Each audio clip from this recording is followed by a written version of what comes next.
Starting out on a positive note, one of the best things about LinkedIn is networking with all of you and being able to connect internationally. I love it. It's amazing. It's been a tremendous gift. So I've learned that other countries think that there may be some cultural differences that don't actually exist.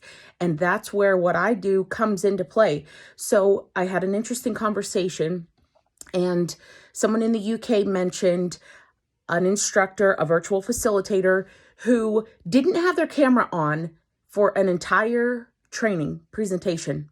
No, that's not a cultural difference. That's not acceptable anywhere. If you are a facilitator, an instructor, and you are leading training, you are leading a meeting, you're leading anything virtually, you need to connect with your people. It's essential.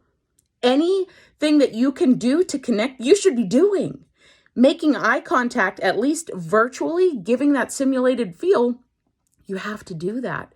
You have to make people feel connected to you. Think about this. They're investing a lot of money in a training with you. And if you are not connecting with them and doing everything that you possibly could to do so, you're selling them short. You're ripping them off. This is my opinion. But I think that that's an absolute essential piece of delivering anything virtually.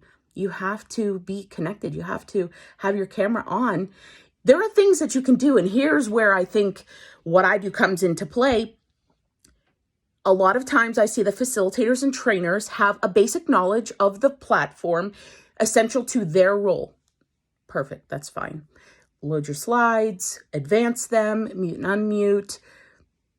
Encourage people to annotate, know how to show them where to do that to reinforce what I'm already sharing.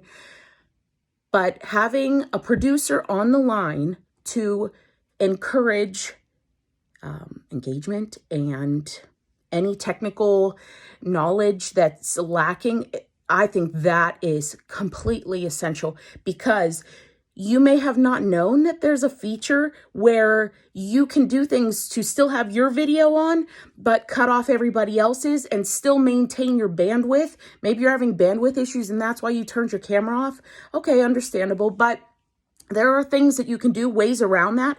You don't necessarily have that knowledge. It's my job to stay on top of things like that, the newest, latest features, and making sure that I can share those in any type of virtual training, any conference, anything virtual, to make sure that things like that don't happen and that everybody feels comfortable and involved and engaged and connected with.